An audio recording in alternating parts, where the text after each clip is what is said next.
Well, if I were introducing creative writing in a program, if Christian education, for sure I would introduce it as one of several options.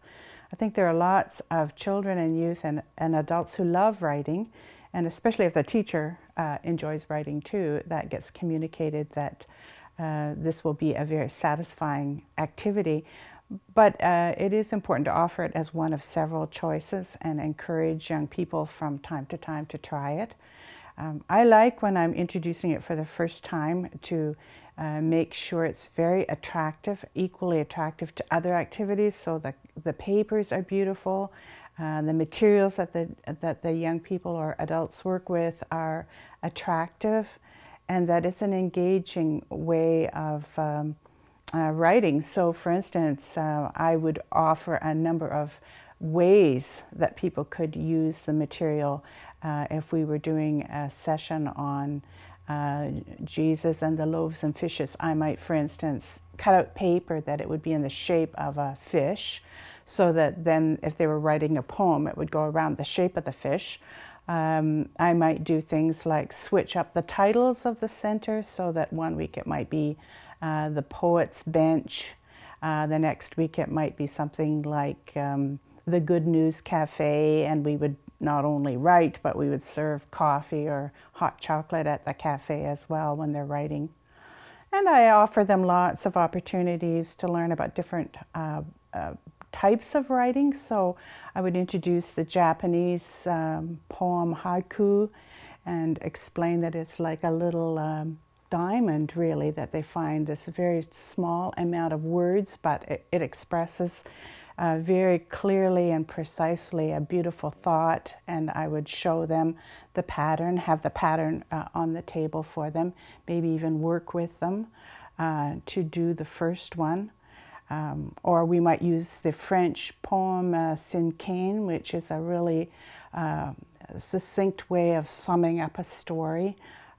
Or we might, if it were a biblical story that we've just heard, I might use a scroll and give them a blank scroll that they would write their story in there. Or sometimes I use a storyboard, which would be like squares, empty squares, and then they would draft their story in the squares.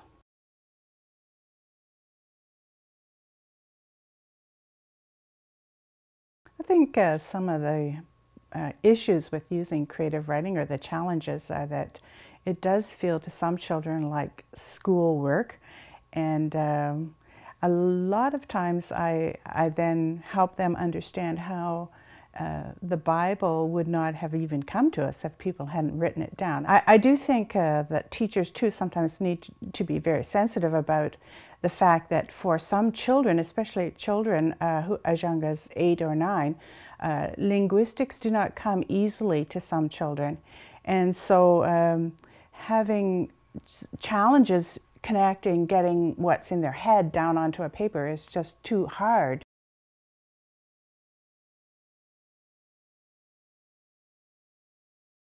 I think creative writing is wonderful to share with others in the church, because the things that are written can be posted on the church website, if there is one, or in a church bulletin, or can even be used in the worship bulletin, either on the front or the back. It's easy to share a lot of things that are written as part of the worship service too. Just bundle them up with the permission of the writer and give them to the worship leader or the minister, and ask that they be used when appropriate.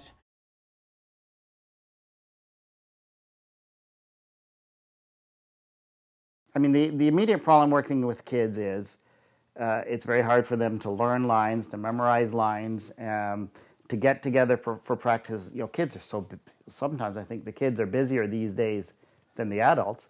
You know, you can't even get them together for a rehearsal, and that was a huge problem for us, to get them together and have the same group together for a few sessions, and the same group that's going to be there when it comes time to present it. So we early on made the decision we were going to just go mostly with videotape and not have rehearsals. And so we decided simply that we'd come in with a script, take whoever came and give them a part, And what we've done, what I've learned to do with the kids is I don't even ask them to read anymore.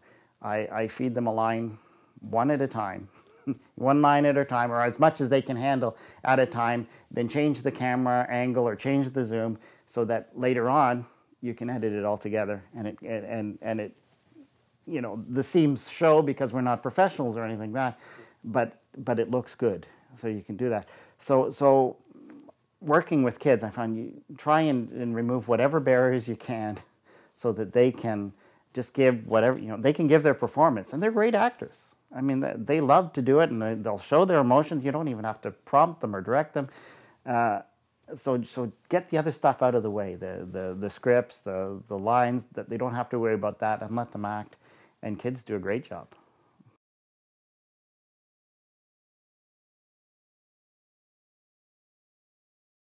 We pull the kids on. I mean, the whole process that we've used is this. We pull the kids in usually a Sunday after church. We shoot it. We shoot one of these things, two of these things in an hour usually. And I take it and I start editing it, pull the shots together.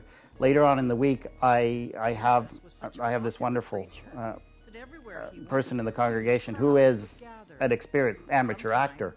We bring her in, she does the narration, she does a fantastic job. So after a few days of editing, then I bring in the narrator, add the narration. Then I put it all together with opening credits, the closing credits, and how we've been using it is in the middle of the Sunday morning worship. So we come in, we start the worship, opening prayers, and the first go we have of the text of the day is this presentation by the Knox players. So we run the story, the Bible story or the parable or whatever it is. And then later on we read the story from the Bible. And then when I come to bring it in my sermon, I am able to pull scenes from the drama and use that to illustrate my sermon, put them up on the screen as I talk about them. Or even short clips can run while I'm preaching, can run the short clips. So that it's really tied together. It's not, for me, drama isn't just a little extra thing you add on. It should be fully integrated in everything you're doing.